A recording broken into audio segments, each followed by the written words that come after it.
പ്രിയമുള്ളവരെ, കാലവർഷം നമ്മുടെ നാട്ടിൽ വരവറിയിച്ചു കഴിഞ്ഞു. ഏതാനും മാസങ്ങളായി നിലനിന്നിരുന്ന കൊടിയ ചൂടും വരൾച്ചയുമൊക്കെ മഴയുടെ വരവോടെ ഏതാണ്ടൊന്ന് ശമിച്ചിരിക്കുകയാണ്. എന്നാൽ മഴ നമ്മുടെ നാട്ടിലേക്ക് എത്തുന്നതോടൊപ്പം തന്നെ മഴക്കാലവുമായി ബന്ധപ്പെട്ട് ഉണ്ടാവാനിടയുള്ള രോഗങ്ങൾക്ക് ആവശ്യമായ രോഗപ്രതിരോധ മാർഗങ്ങൾ കൂടി നമ്മൾ സ്വീകരിക്കുന്നുണ്ട് എന്ന് ഉറപ്പുവരുത്തേണ്ടതുണ്ട്.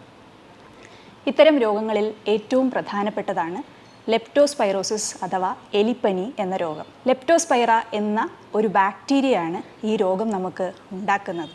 എലിയിലൂടെയാണ് ഈ രോഗാണു ഏറ്റവും അധികം പുറത്തേക്ക് വരുന്നത്. പക്ഷേ എലികൾക്ക് ഇതുമൂലം രോഗമുണ്ടാവുന്നില്ല. എന്നാൽ എലികൾ മാത്രമല്ല, നായ്ക്കൾ, കന്നുകാലികൾ തുടങ്ങിയ ജീവികളിലൂടെയും ഈ രോഗാണു പുറത്തേക്ക് വരികയും നമുക്ക് ചുറ്റുമുള്ള വെള്ളത്തിൽ കലരുകയും ചെയ്യാറുണ്ട്.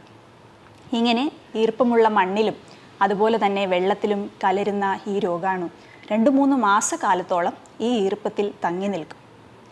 ഏതെങ്കിലും സാഹചര്യത്തിൽ ശരീരത്തിൽ ചെറിയ മുറിവുകളെങ്കിലും ഉള്ളവർ ഈ മലിനമായ ജലത്തിൽ പ്രവേശിക്കാനിടയായാൽ, അതല്ലെങ്കിൽ മുറിവുകളില്ലെങ്കിൽ പോലും ദീർഘകാലം ജലത്തിൽ നിൽക്കുന്ന രീതിയിലുള്ള ജോലി ചെയ്യുന്നവരുൾപ്പെടെയുള്ള ആളുകൾക്ക് ഈ ലെപ്റ്റോസ്പൈറ ബാക്ടീരിയ ബാധിക്കാനും അതുവഴി എലിപ്പനി ഉണ്ടാവാനും സാധ്യതയുണ്ട്.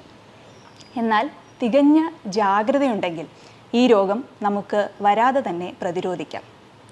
ഈ രോഗം പിടിപെട്ടാൽ അതിൻ്റെ ലക്ഷണങ്ങൾ സാധാരണ നമുക്ക് വരുന്ന പനിക്ക്, അതല്ലെങ്കിൽ വൈറൽ പനിക്ക് വളരെ സമാനമായ ഒന്നാണ്. പനിയും തലവേദനയും ഛർദിയും ശരീരം വേദനയും, പ്രത്യേകിച്ച് പേശികൾ കോച്ചി പിടിക്കുന്നത് പോലെയുള്ള വേദനയും, കണ്ണിനു ചുറ്റും ചുവപ്പും ഛർദിയും ഒക്കെ തന്നെയാണ് ഇതിൻ്റെയും ലക്ഷണങ്ങൾ. അതുകൊണ്ട് തന്നെ ഈ മഴക്കാലത്ത് ഇത്തരം ലക്ഷണങ്ങൾ വിട്ടുമാറാതെ നമുക്ക് അനുഭവപ്പെട്ടാൽ തീർച്ചയായും അടുത്തുള്ള ഡോക്ടറെ കണ്ട് അത് എലിപ്പനി അല്ല എന്ന് സ്ഥിരീകരിക്കാനുള്ള നടപടികൾ സ്വീകരിക്കേണ്ടത് അത്യന്താപേക്ഷിതമാണ്.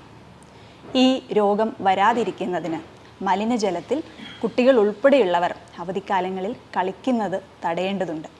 അതോടൊപ്പം തന്നെ ഏതെങ്കിലും സാഹചര്യത്തിൽ ജലത്തുമായി ബന്ധമുള്ള ജോലികളിൽ ഏർപ്പെടുന്ന പക്ഷം ആവശ്യമായ കയ്യുറകളും കാലുറകളും ധരിച്ചിട്ടുണ്ട് എന്ന് നമ്മൾ ഉറപ്പുവരുത്തണം. മാത്രവുമല്ല, അബദ്ധവശാൽ ഇത്തരം മലിനജലത്തിലൂടെ നടക്കേണ്ടതായോ മലിനജലത്തിൽ ഇറങ്ങേണ്ടതായോ സാഹചര്യം ഉണ്ടായാൽ ഉടനെ തന്നെ സോപ്പും വൃത്തിയുള്ള വെള്ളവും ഉപയോഗിച്ച് നമ്മുടെ കൈയും കാലുകളും ബന്ധപ്പെട്ട ശരീരഭാഗങ്ങളും കഴുകി വൃത്തിയാക്കുന്നുണ്ട് എന്ന് നമ്മൾ ഉറപ്പാക്കേണ്ടതുണ്ട്. ഇതോടൊപ്പം തന്നെ രോഗസാധ്യതയുള്ള പ്രദേശങ്ങളിൽ സാധ്യതയുള്ള തൊഴിൽ ചെയ്യുന്ന ആളുകൾ തൊട്ടടുത്തുള്ള സർക്കാർ ആശുപത്രിയുമായി ബന്ധപ്പെട്ട് പ്രതിരോധ ഗുളികകളായ ഡോക്സിസൈക്ലിൻ ഗുളികകൾ ഡോക്ടർ നിർദ്ദേശിക്കുന്ന അളവിലും ക്രമത്തിലും കഴിക്കുന്നുണ്ട് എന്നുള്ള കാര്യം ഉറപ്പുവരുത്തുക. ചെറിയ പ്രിക്കോഷനിലൂടെ നമുക്കുണ്ടാവാൻ സാധ്യതയുള്ള മരണകാരണം വരെ ആയേക്കാമെന്ന ഈ വലിയ രോഗത്തെ നമുക്ക് പ്രതിരോധിക്കാൻ കഴിയും. അങ്ങനെയായാൽ നമ്മുടെ നാട്ടിൽ കാലവർഷം വന്നെത്തുമ്പോൾ ആരോഗ്യത്തോടെ നമുക്ക് മഴ കണ്ട് ആസ്വദിക്കാം.